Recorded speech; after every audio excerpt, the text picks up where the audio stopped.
But I went in regedit, and I went into current user, and under software here, I created a new entry just to show how you do it in Visual Studio. And then I went to delete the entry, but instead of clicking the item down here, I clicked it software and I pressed delete. And ooh, nasty. Almost nothing works on that computer anymore under that user. It is specific to the user. So I've been working this morning and installing everything back. So some of the code you may see may not match, or the code, some of the interface may not match what you've seen earlier in the course, because well, I've had to go to the newest version on everything.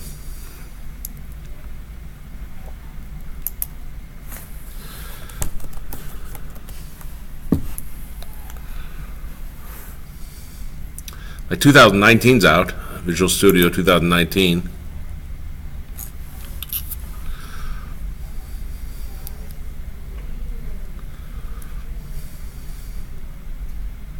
Not sure if I know how to use it yet. I haven't created a new project.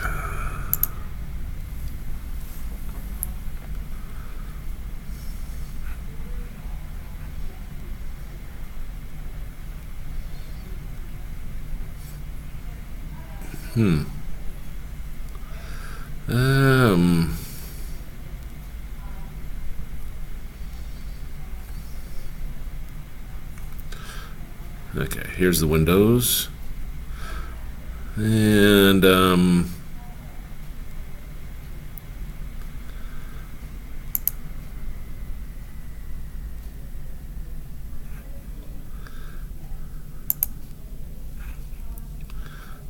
project 1.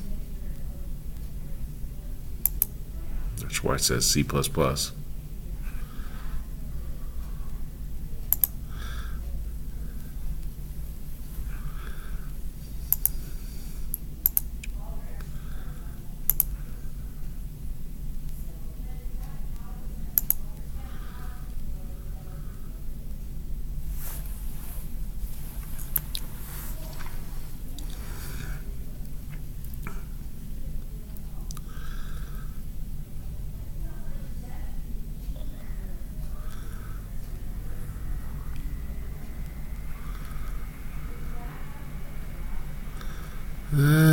This is arranged differently.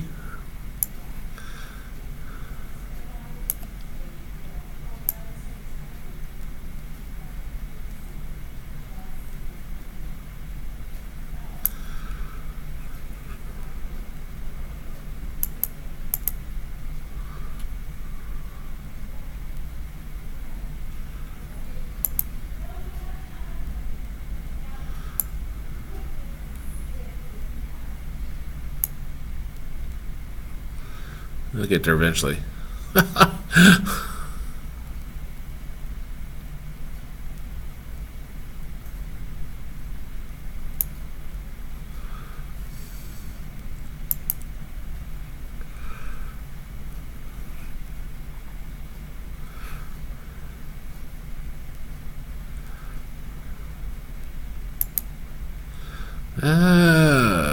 File new project. Not sure if I went into the right one. It's at C++.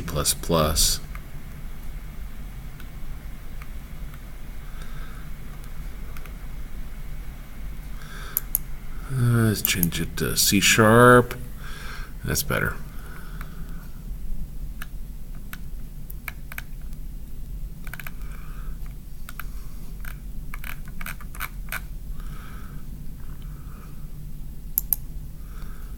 Windows.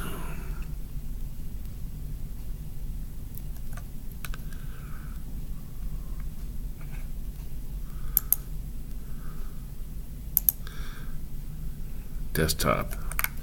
Here it is, finally. Windows format. That says C#. I'll leave it that name.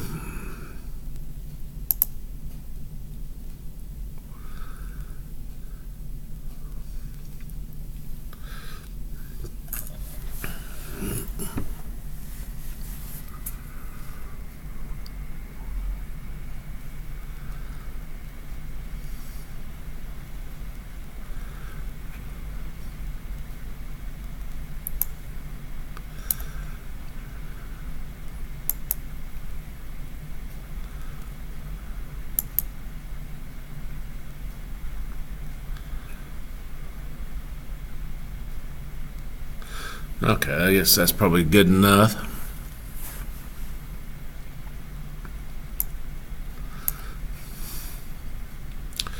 This time I won't screw it up. Hopefully.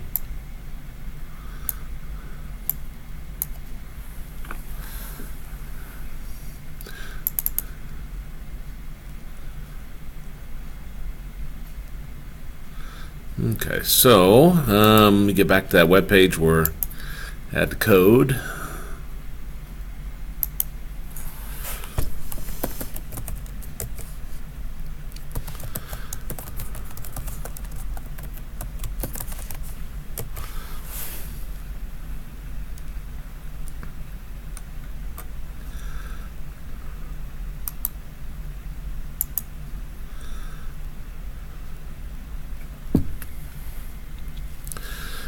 And I'm going to copy this code,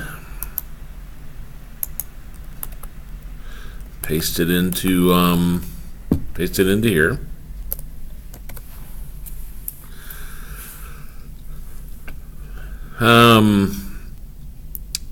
Now this is declaring something of type registry key and calling it key.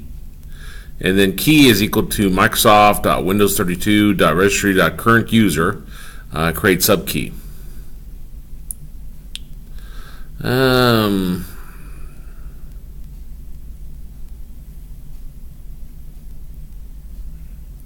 Must have closed it. If I go into regedit,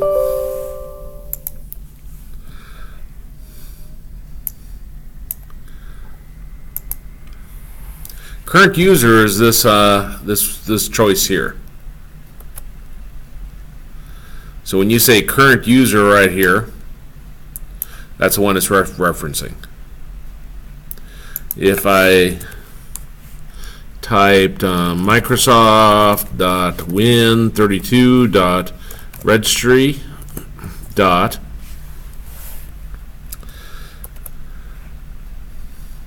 You see there's one called classes root.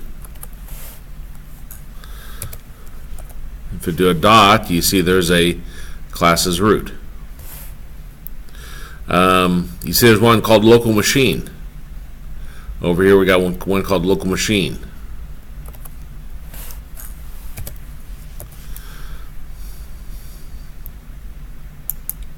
We got users. And the last one is current configuration, I believe. Yeah, current configuration.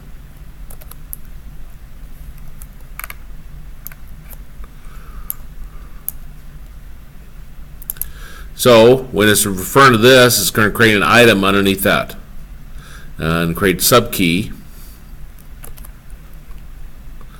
So under current user, I have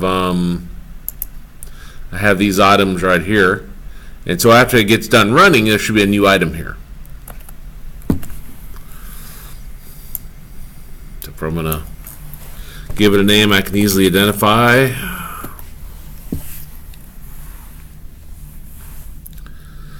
Yeah, what doesn't it like about that?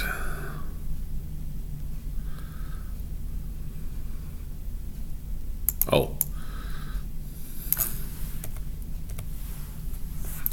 You can figure out what create subkey does. It creates one.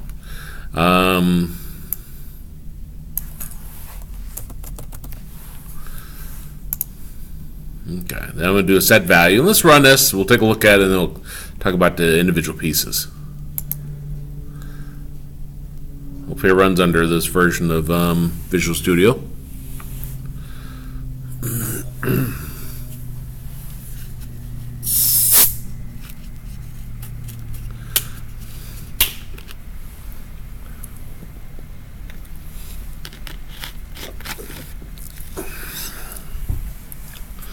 Okay, click a button, nothing happens. Now, over here, if I look under current user and I expand it, I don't see my entry. And I wasn't sure why it wasn't refreshing. I think I looked and, oh, there's a refresh. Never mind. I don't know where I was looking. I didn't think I saw a refresh. But here we have our math heals. You could almost think of it, it's not quite the same principle, but you could almost think of the create subkey as creating like a folder. So you can think of these as folders, and they're not necessarily, but they're more like a kind of a key into a database. This is the main database of Windows. This is where it contains everything. If you come out here and you delete, like software, you wipe everything out. You must have just completely start over with that user, because you lose every setting that you've ever done. I couldn't even get my search to work on down here. I could finally get it to appear, but then it wouldn't actually do anything. So it's challenging. Okay, now I got Math Heals picked here. And it's always a good idea, by the way, before you do this, which is what I should have done before I start playing, is you can right-click on it and you choose Export. And that'll create a copy, a backup of your registry.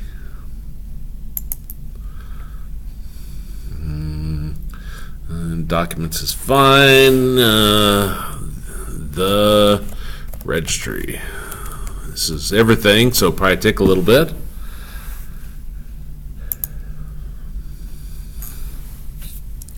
But after the major mess up this morning,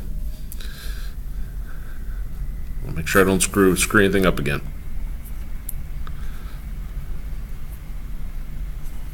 Now, if you're signed in as a, which I should have been, if you're signed in as a standard user where you don't have admin rights, you still can delete some of those items under the current user, but maybe the damage wouldn't have been as severe.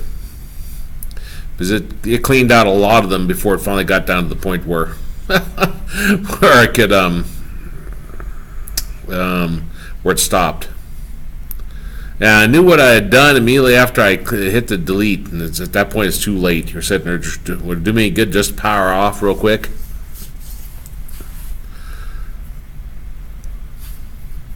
Now, if you're under admin and if you're under local machine, and did that, well, you'd mess it up, so creating even a new user I don't think would do any good. Might be wrong about that. That might come from current configuration. That may delete System 42. That what? That may delete System 42 if you're admin and you delete that. Yeah, that's what they say. This is, you don't want to really mess with this. The current user is better. Because worst case, you delete the user, you start over. But you have to reinstall everything. Nope, don't delete that one. Math Heals. Okay, so I got Math Heals here. Let's talk about it a little bit before I delete it. Under Math Heals, we got a name that corresponds to like the name of the. You can think of it as it's a value, but you can think of it as name as a field, and then this is the value. Now, the benefit of this is next time I go in my program, it could look this up and recognize who I am. Now, you can do other things in here.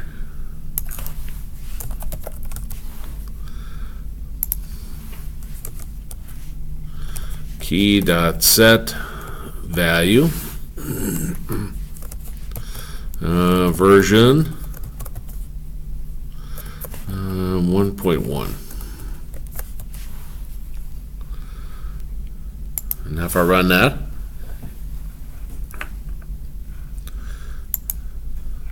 and click that, come over here and refresh this, you'll see that the existing key that was name has now been reset to Frank, a different name. and the version is now 1.1. So you can have as many of these as you want. Now this is not the appropriate place for this. The appropriate place is under software. Under software, they usually go by publisher. So I put down my publisher, and then under the publisher, I would put my application. Typically, you never put it at this level. If you're trying to get Microsoft to approve your product, saying this is a Windows product, they wouldn't with that kind of setup. Okay, so I got Matthews highlighted. I'm going to actually right click on it just to make sure I got it picked. Choose delete. Matthews is highlighted. Yes. Okay. Now to put it under software,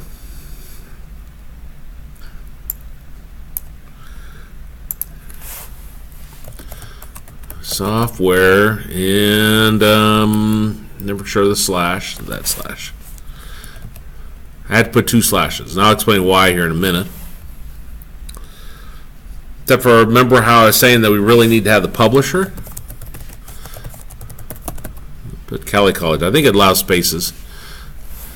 Watch me corrupt another registry. Or not corrupt, I just deleted it. Okay, so if I run this and click my button,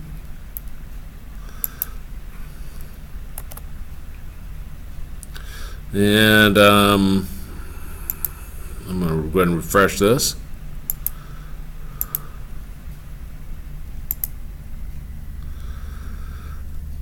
There's Cali College, Math Yields, and then my information. So that's how to create a registry entry. Not hard. Let's take a look. I don't have I never got that far this morning, so I'm kind of weaning this part. But we're going to retrieve it now. And text box.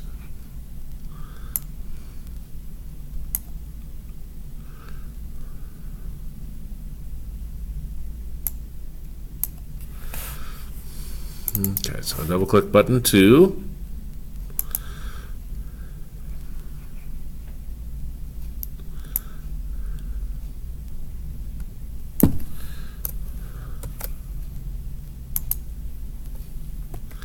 I don't do this every day, so that's why I have to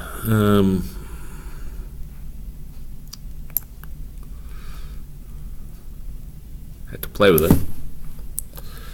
Okay, create subkey, read. Let's see. Part of what helps you.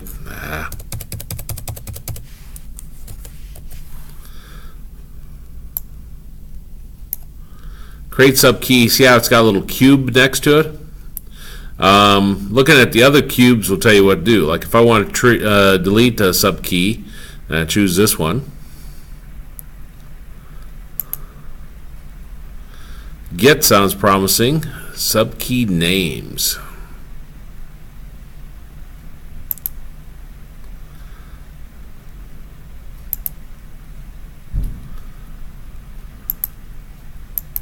Let's see what kind of overloads I have for get subkey names.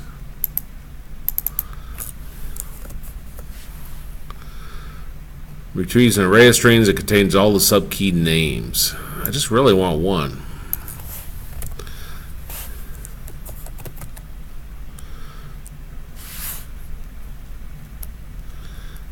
Get value. Let's see what that does. 2 overloads. String name.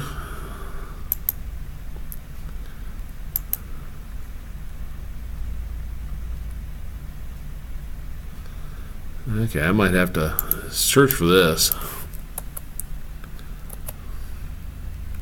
This is actually some pretty some interesting bits of code here under Microsoft.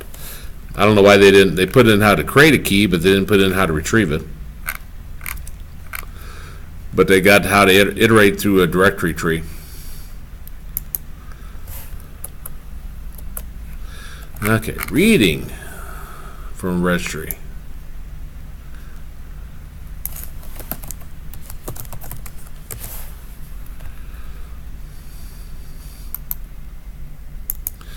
Microsoft's always a good source to go to for their documentation. And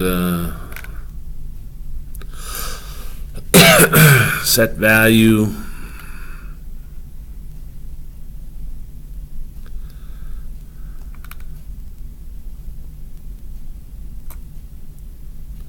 Get value key name. Test loan.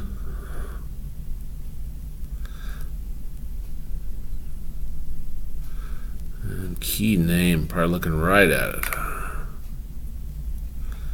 User root plus / sub key. Okay. Well, let's play with that. Now I know which bit of code to do.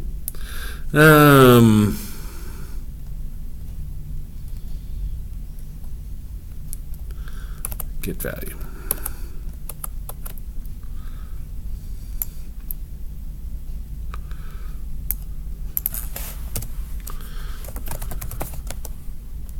Key name equals to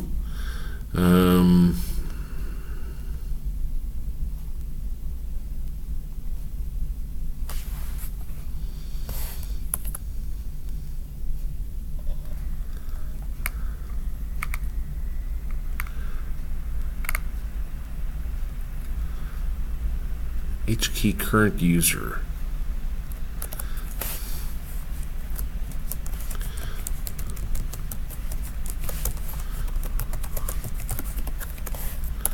Each key current user. I could also got that for the registry.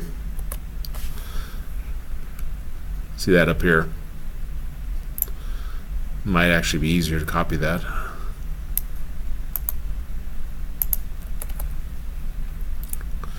Okay, so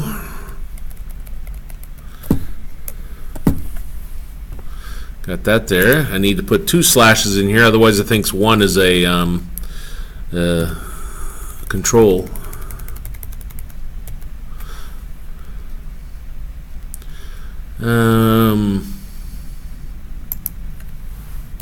There we go. Don't know if I need one there at the end, but we'll try this. Values never used. Okay. And so then I'll do registry dot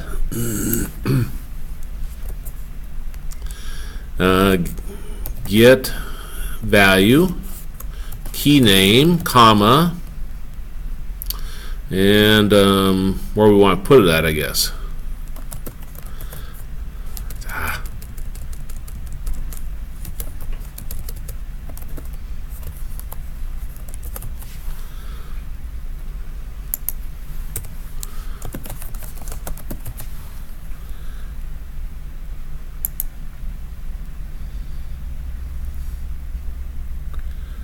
Use of unassigned.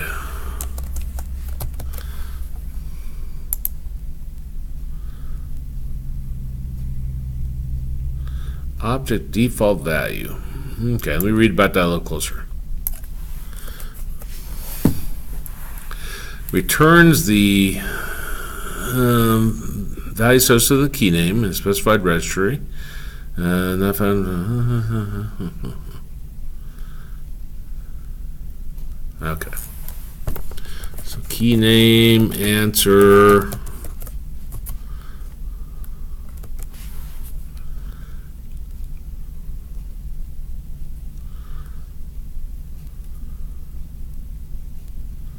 You're missing a cast.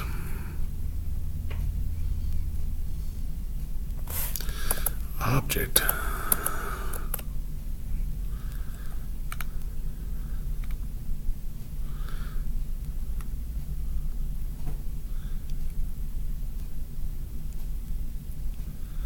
Long.min value.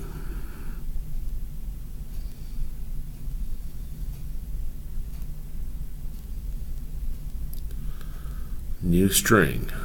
Default of test array does not exist.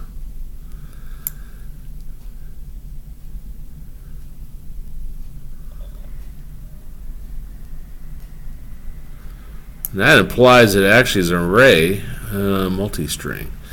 So this one might be a little bit better.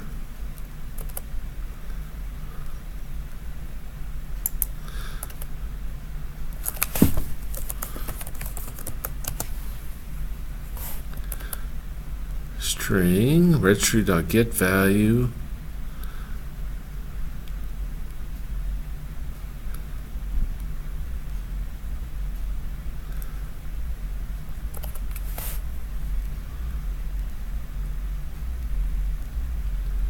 Cannot implicitly convert type string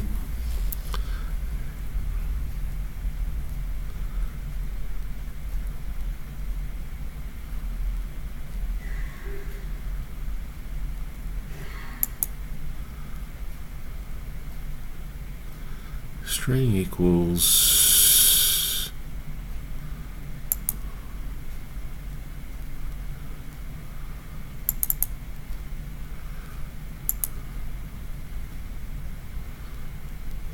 preview changes.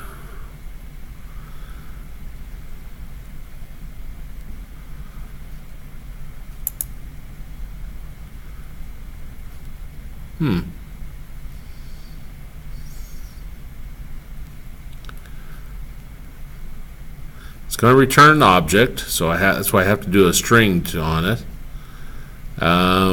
It's looking for string object. And key name is a string, answer is a string, and the other one is not an object.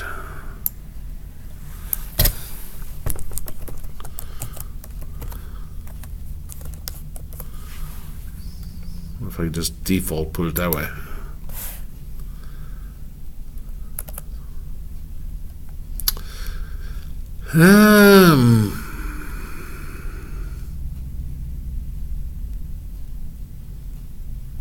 Yeah, let me just copy this.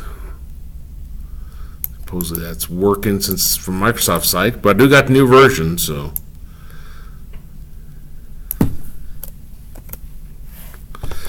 Okay, string no such equals string, registry, show potential fixes. There. Key name does not exist in the current context.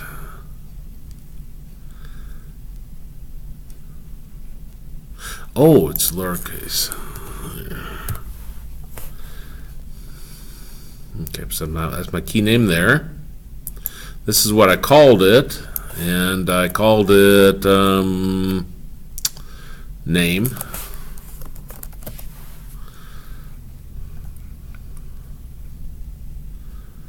I really don't know what I had wrong before.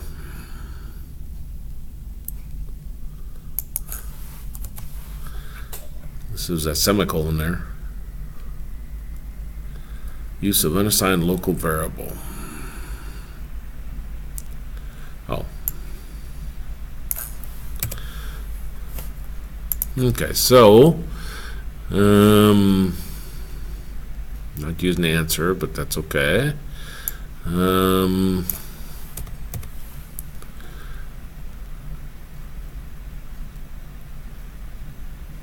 Not using this.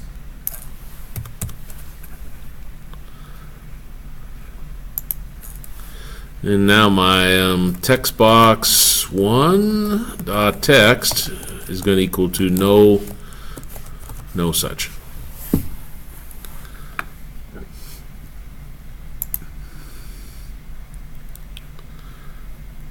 Okay, not doing anything bad, right? Get value, no deletes. Okay. And see, I just retrieve Frank. Now, the reason why it's coming in as an object and we're doing a cast to convert it to a string is because in your registry, if I come over here and do a new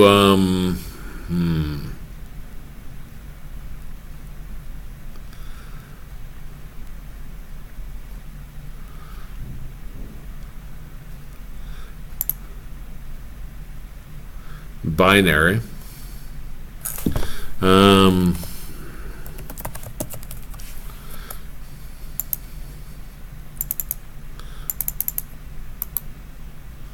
modify,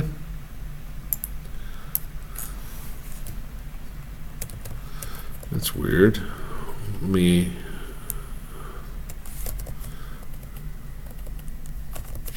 Okay, put binary values in there. So how in the world do I retrieve a binary?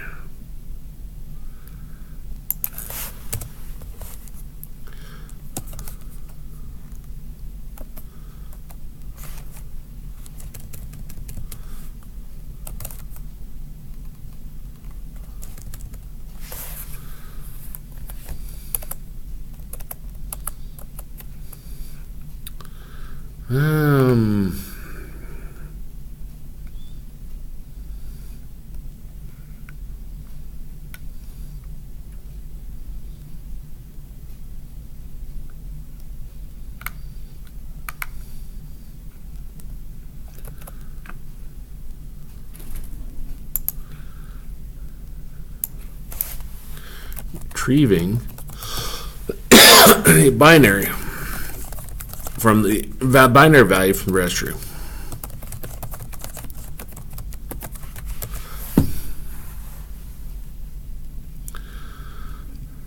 I don't want to bring in an array.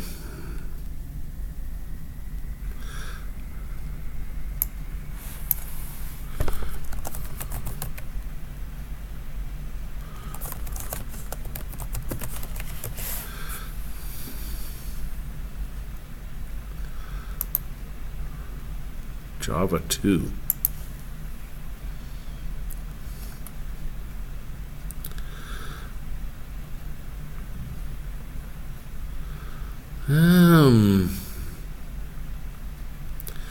Well, I could have guessed that. I guess what I really want to know is how it's declared up in the registry.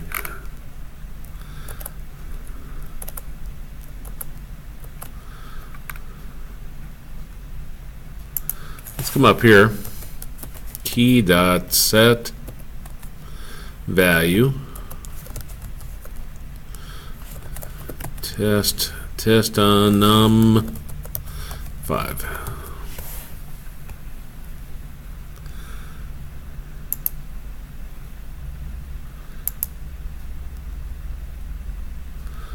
And click that and close that. Go to my registry.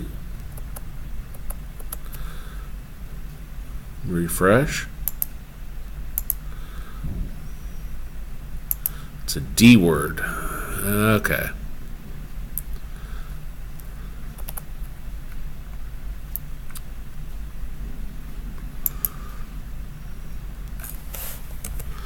So then down here, int numi is equal to int 32. That's our cast, because the registry.get value brings in an object. Microsoft.win32.registry.get value, and key name, comma, test num.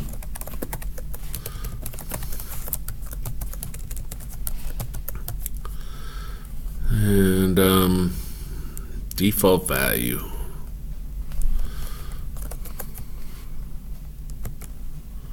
-1, I guess. And text box 2.text equals to num_i.to string.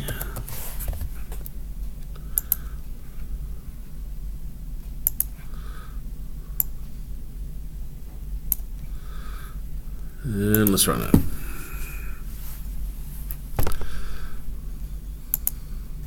Franken 5.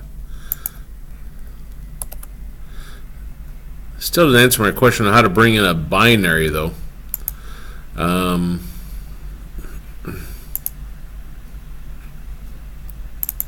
Let's write out a double. I think it's not the D word. It's the, I think D is decimal integer, but set value double num 3.12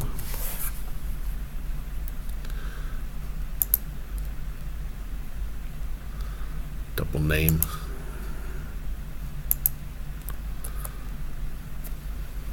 come over here, refresh this.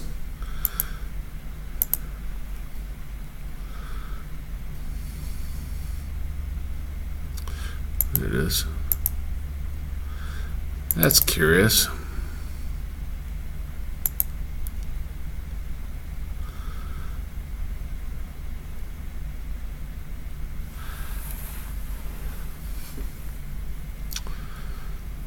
Appeared to come in as a string. So what in the world is this keyword then? A big integer maybe? So back to my original question, how to bring in a binary without... I suppose it has to come in as array, because you could have numerous ones here. Anyway, I won't show that. I can't imagine you'd ever need to work with these to the extent where you need to bring in a binary.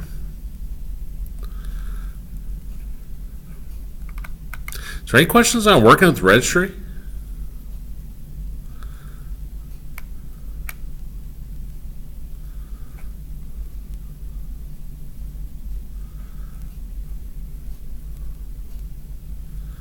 Okay. Well, let's take a look at XML. We got a program we've written. We want to keep track of some information. Some very basic information you keep track of in the registry, like you're seeing here. Typically, you don't look up here and see 500 items that you're keeping track of. So it's not meant to be used as like a database type of deal. Now, we looked at where you stored information off into a SQL database. You can also store information off into an XML file. And you might say, well, the database seemed pretty straightforward. Well, it did for some because they had access. One individual, he found the libraries you could install so you could then write to an access database. But still, it's a different issue when you don't even have that database. And so XML provides you a way to store and transfer information to your local PC. So you don't need Excel, you don't need Access, you don't need a database of any sort. You can store it strictly as an XML file and read it in and out. Now, it's not meant to take the place of a database. If you got 10,000 records, you don't use XML to retrieve that information. That's when you should consider putting a database out there. Okay, now I'm going to delete this. I'm going to be very careful. Cali College, right click on that, choose delete. Cali College, Matthews, yeah. Okay. Not that I made a backup, so it's not a huge deal for that, but there is a way through regedit to load in a backup. You can also just double click on the file, assuming I remember where I put the file at.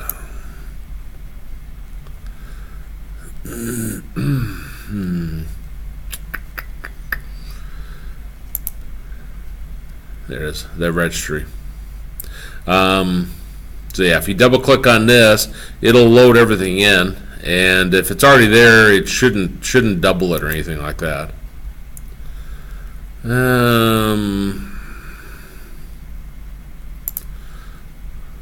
Open with WordPad is what I'm looking for.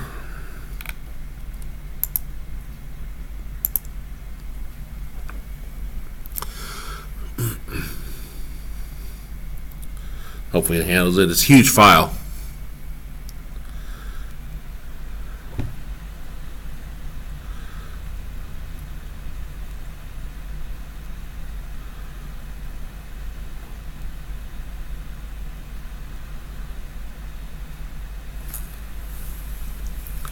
Probably should extract it. It's a smaller one and show it to you, but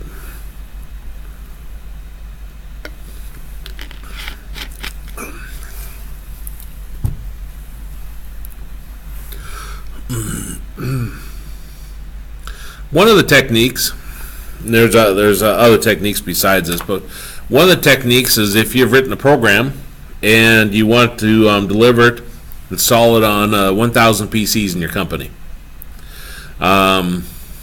Well, you could visit those 1,000 PCs in your company and install it individually. Probably take you a long time. Let's say you could do 20 a day. Take 1,000 divided by 20. 1,000 divided by 20. Boy, that's bad. I think that's 50 days. Is it 50 days? Okay. Well, Give me a sec, I'm pulling out a calculator. 1,000 divided by 20. Yeah, 50 days. Considering you don't work weekends, that's 10 weeks to install your program. What you'd rather do is you'd rather have it all installed within 1 day, for example. Now that's dreaming, but if we got a simple application, you could probably do that. You could probably install it within an hour. You could set up the networking such that when they log in, it automatically installs the program. Well, how does it do that? Well, if you can record off every change that's been made on a PC when you install it, you can push those registry settings out. You can push the directories out. You can push out any permissions out. So it's fairly simple to do. And I'm going to kill this. Bad mistake. Okay, close window. Close the program. Cancel. Okay, let me show you a smaller one.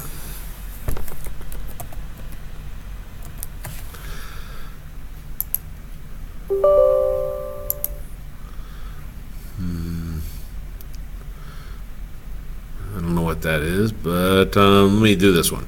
So I right click on that and I'll choose export.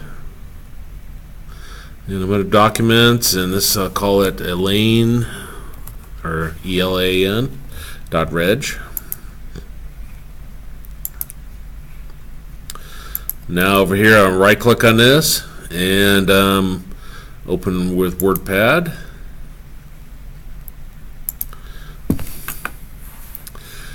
Now it has our key name here, and then has our different values. You see that it has quotes around the name, the like driver version, and then over here it has quotes around that because that's a string. If it has a D word, that was our integer, I believe, then it puts it in that format. So again, what you can do is there's programs you can run that will capture a snapshot of what your registry looks like. You install your program, and then you run another snapshot of your registry, and the program goes through and compares all the changes that are made. And so it tells you all the registry settings. Used to be when computers were brand new, people thought they could just come in and steal a program off of a computer. They just copy the folders and then go put those folders on their computer at home, and they could run the code. Well, now there's a lot more to it than that. There's items that are stored in a registry, as we've just seen, and you got to capture those. And it's not easy to find out everywhere it's stored, so that's not a trivial task. Some of these I don't even know what they do, to be honest.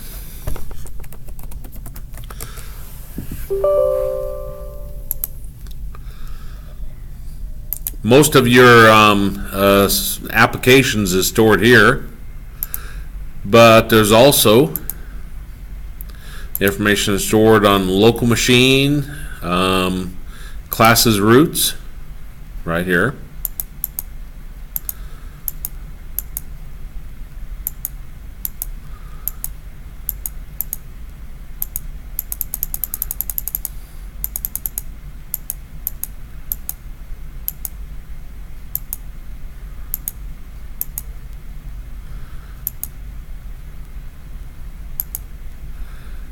Here it is, XLS.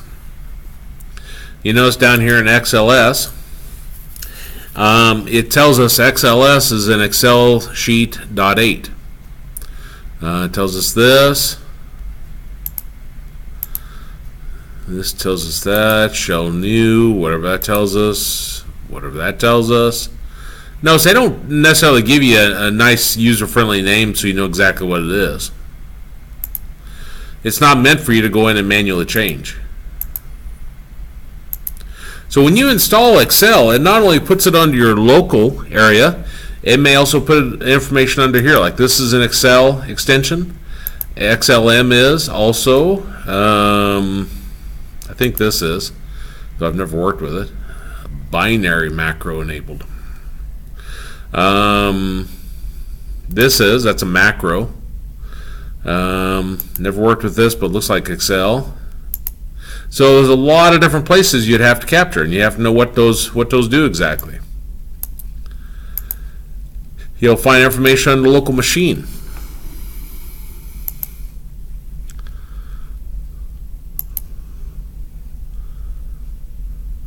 And I'm not even sure where Excel's at.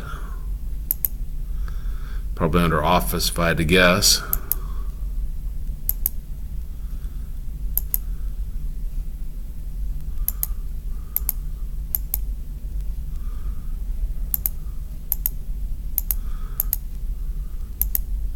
Looks like this is maybe add-ins that you would put in.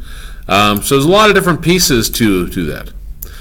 Very rarely could a person ever copy a folder directly and be up and running. Okay, so you've ran the before and after snapshots. You've recorded this information off. What has been changed? Or even if you just record off that particular key, we know it's not going to double it. It's just going to check it, and if it's the same, it leaves it alone or overwrites it, and then it's still the same. You have that. You have your folders. You push that out all through the network. 1,000 people come in and log in on Thursday morning at 8 o'clock. Or you push it out overnight when they're not here. It's even better. They tell us. They say leave your computers on. My computer in my office, I don't think I've turned that off. Maybe, well, it was shut off over the last summer when they were moving us to the new building. But before then, if you told me I hadn't shut it off for 2 or 3 years, that wouldn't surprise me. I never shut it off because they don't want us to. They may tell you to restart, but what they do is they push out updates during the night through the network. So at midnight, they could push out to those 1,000 PCs this install that installs the program on the computer. Some of them won't work on. But if, let's say, you have 20 of them that it doesn't work on, it could be that next day I can go manually visit those 20 people that failed, and it'll put some kind of log for you to see which ones failed. I can go visit them in 1 day's time. And so my program is installed in 1 day versus spending 50 days doing it. From a programming standpoint, you need to understand what this is. If you're installing a game, somebody to install on their local PC, you have to think about what you're going to store off in the registry. You know, if you provide support. One thing they call up and say, yeah, it's giving me a strange issue. Could be that their screen orientation here got messed up. Put a 3 there instead of a 0, and whatever that does for the screen orientation. So you have to understand about these settings and so forth. Now, nothing's actually stored in the game itself. Maybe stored an XML file in the game, but nothing's stored in the game itself. It's an EXE. So you'll find you'll need to store your information off in places like this. What kind of games do I have on here? What's that say? Cooking Fever? Nord Current. I don't know how to get out of it now.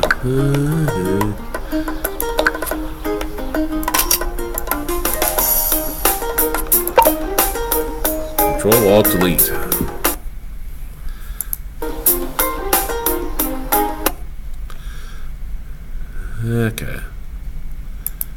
I think it said Nord. Are you still there? Yeah, I'm still here. Okay, I didn't know what it did when it brought that game up. Could you see the game? I saw the game. I heard the music. I still hear the music. Music should be gone now, right? No, it's still playing. Really? I think it may have looped through Zoom. Nope, now it's gone. Oh, okay. Well, it looked like Nord. That's what I was trying to get from it.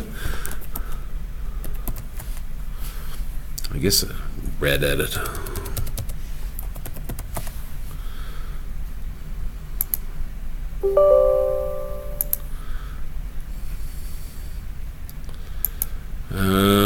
Nord.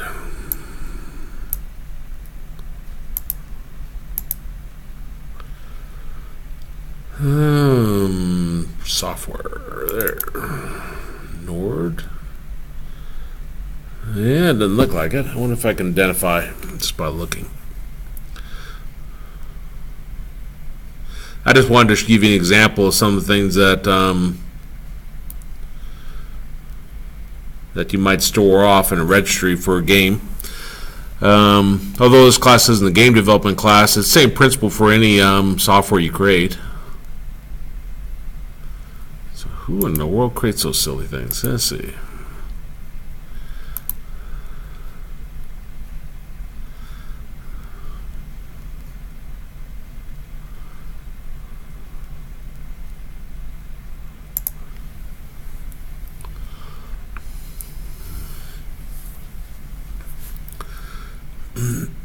Nord current. I would expect them, if they're using that, to put it under Nord current. So obviously I'd be wrong. There's no games folder.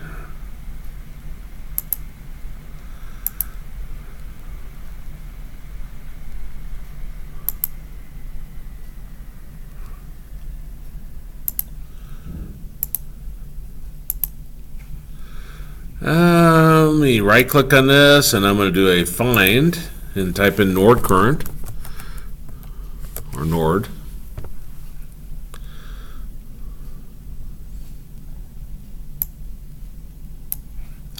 Now this, and again, I couldn't tell you what all these items are. I never wrote a program for 50,000 users type of deal. Okay, let's find the next one. Find next, F3. Another F3. F3. It's looking maybe a little bit icon, so maybe it tells the location of the icon. If you right click on, double click on the icon there, it tells you this. So instead of pointing it to there, you could point it to a different location.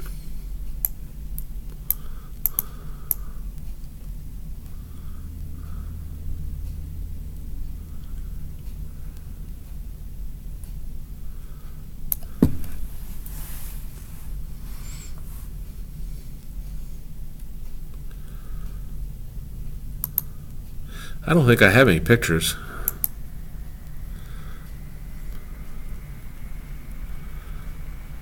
Huh. Let me download a picture.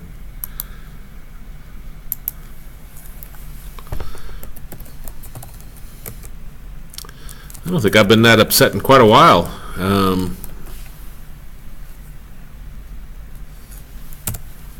Over screwing up my computer.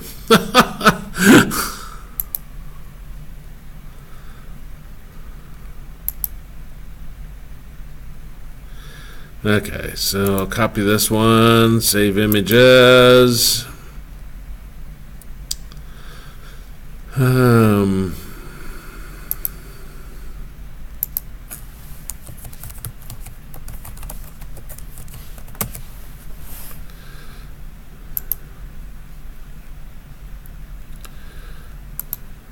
Properties.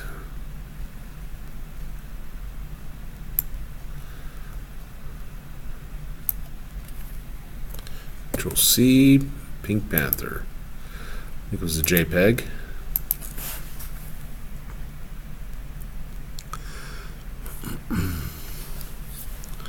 The at has to stay there. The beginning curly brace has to stay there. But I think the rest I can get rid of.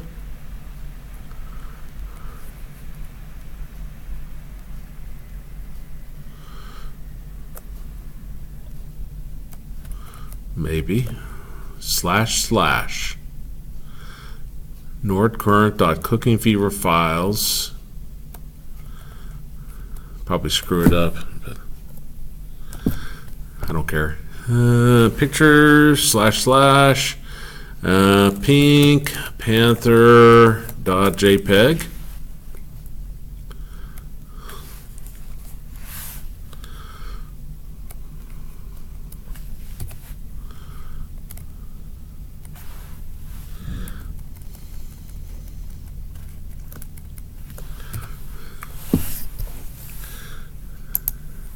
Okay.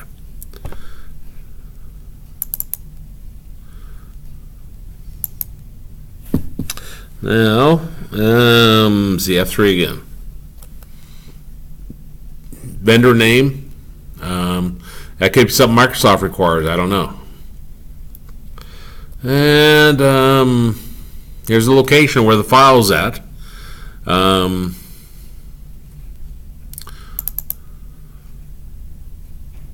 No, that's a splash screen.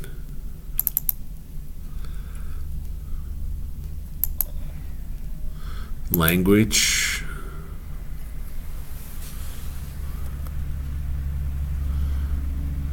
I don't know what that is. Do you see that there's quite a few items that you can set for a game?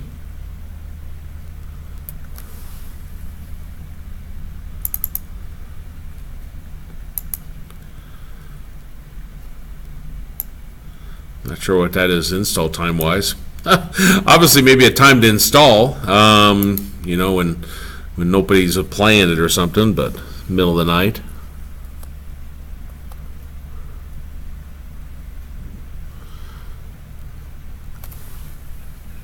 Here's display name. David's program. Cannot edit that.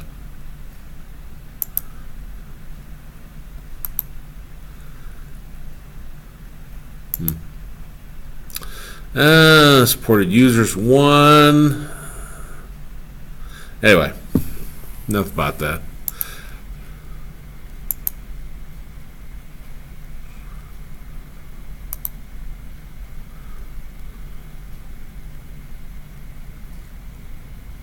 I really thought me changing that image might change this right here. But probably I didn't understand what that was for. It isn't meant for you to go through and be able to change items like that. It's for their own purpose. It's for the programmer's purpose. So that's what you define.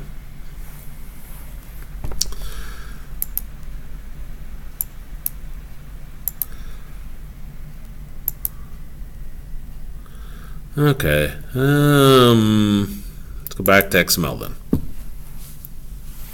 XML is another way that you can store off the data. And we're going to see that there's libraries that go along with this. See if I can remember where they're at. I think they're under system. Using system.xml. There's another one too, using system.xml.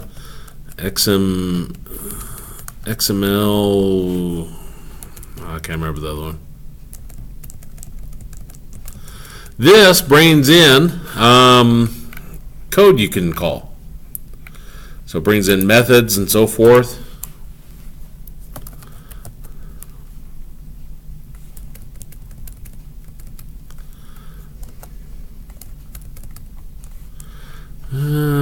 System.xml.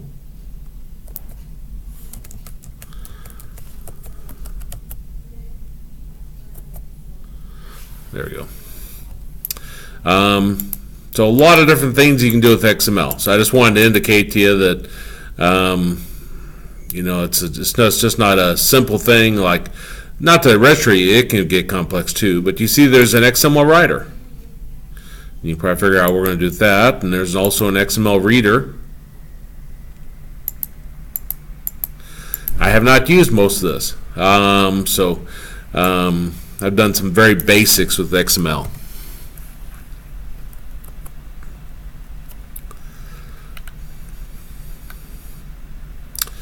I don't think I mentioned in this class, but here at Cali, they had some 2000. This was back when we were in WebCT,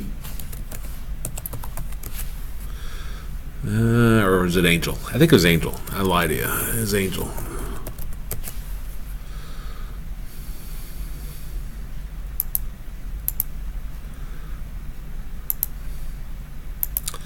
They needed to get every student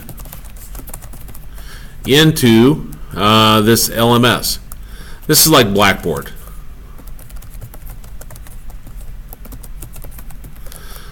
And what they were doing is they were typing each student in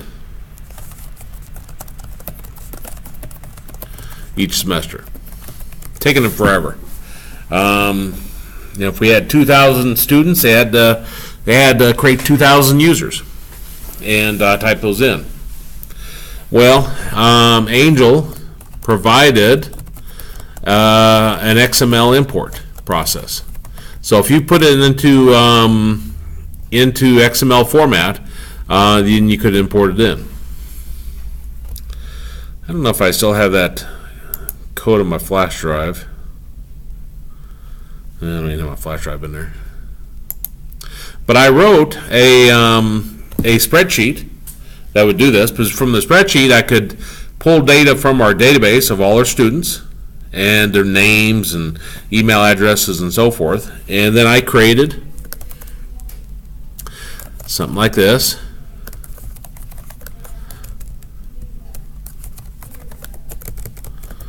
And we're talking more about this. And then I have a student / student, and then inside there I'd have their name, David Hayes / name. I'd have their email addresses. It was easy to code. They thought I was a genius. If they'd known how easy it was.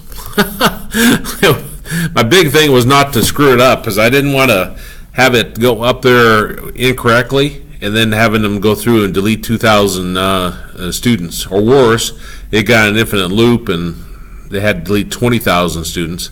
They would have been quite upset about that.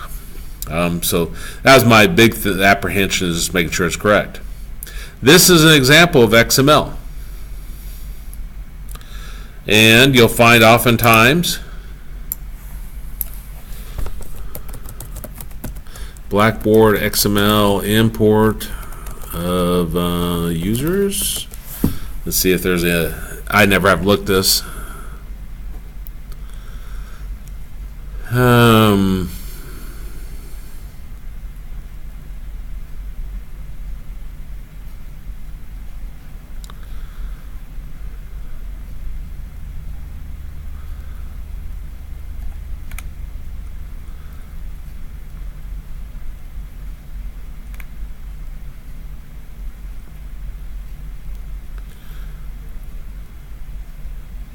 Transfer of user, course, enrollment, and staff data. Importing data into the Blackboard Learning System database.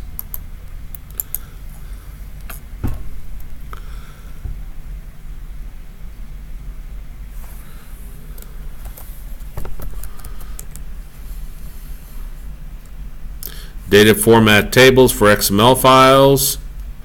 Again, how you can bring this in is via XML.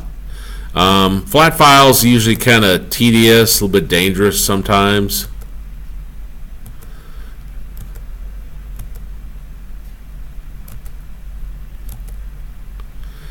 They will tell you how it should come in, typically.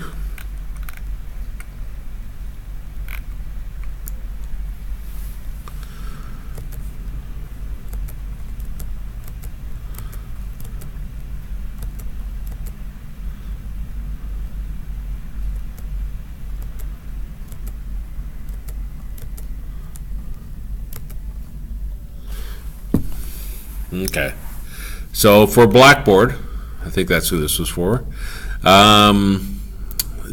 Might be a sample of what they would have. You'd have to start it with Enterprise, and down here you would end it with Enterprise.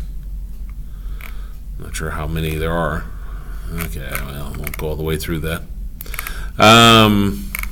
But if you have a starting tag, you have to have a closing tag. And the closing tag has a slash on it. Now up here is properties. And then you end it with slash properties. And then within that, you have your data source, slash data source. These are all things you can build programmatically. For example, if I had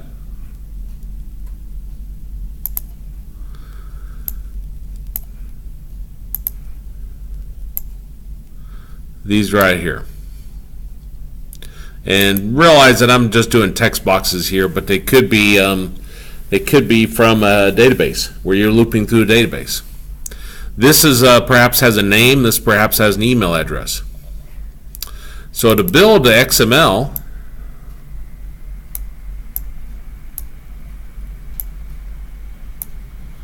this is text box 3, text box 4. I'm not going to go to the effort to change the name of them. Name equals text box 3 dot text. Email equals text box 4 dot text. And to build our XML string, and if I was good at that plus equals, I could probably do this fairly fast. I'm not sure if it's equals plus or plus equals. We'll try that. And then I want to have my beginning, where my enterprise. This is where I'm modeling this. Maybe it needs to be all uppercase.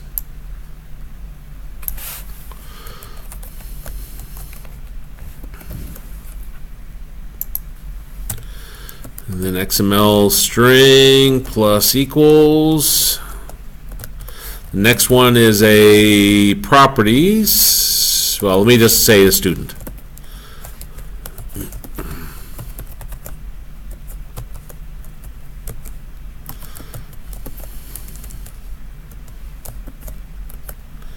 Plus equals, and then I want a name.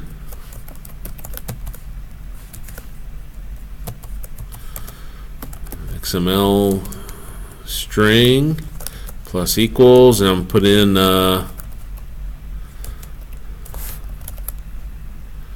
don't need quotes, the name from the text box,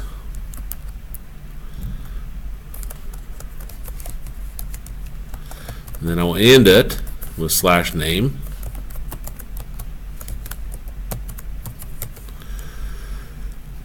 And let me go ahead and finish this. This is becoming tedious to keep typing all this.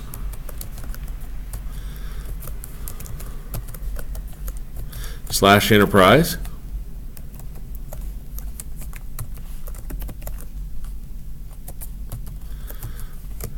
And let me do a show message, dialog, message show, message box.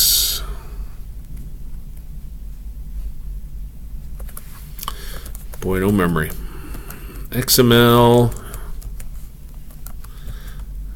string. Doesn't like something about that. I thought it was show message.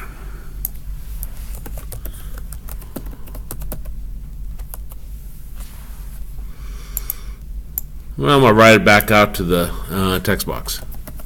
So text box 4.text equals XML string. Okay, so if I run that now,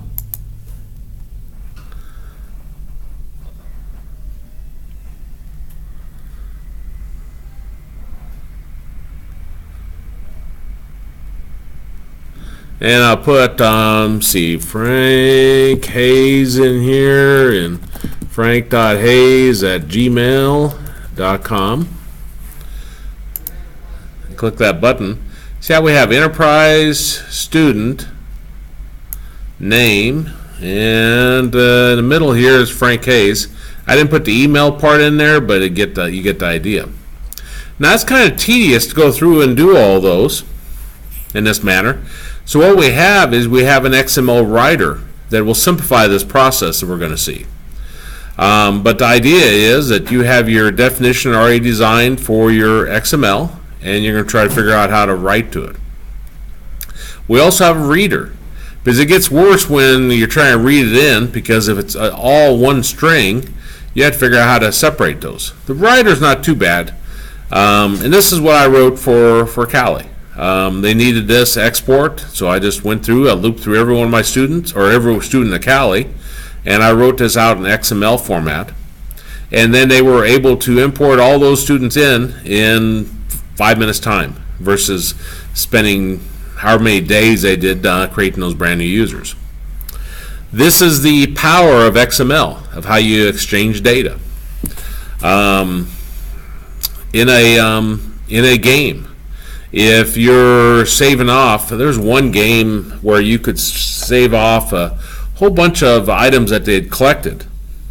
I think it was Resident Evil, I think one of the original ones. And you could collect potions, you could collect food, so maybe you could collect 500 items. You would not put those into a registry. You would put those perhaps into an XML file and then retrieve it or write to it. So same principle we're going to be looking at here in terms of C#, but if you're developing a game, you'd have the same concept of trying to save it to a file and retrieve it from a file easily. So, is there any questions on the XML?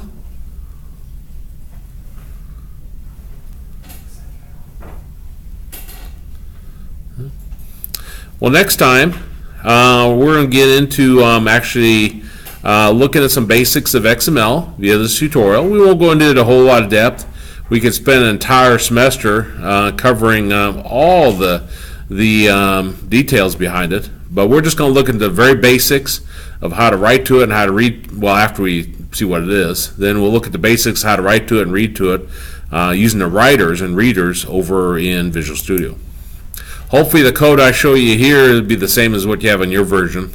I think everybody has 2017, but since I had the system mishap earlier today, then I'm on the newer version of Visual Studio.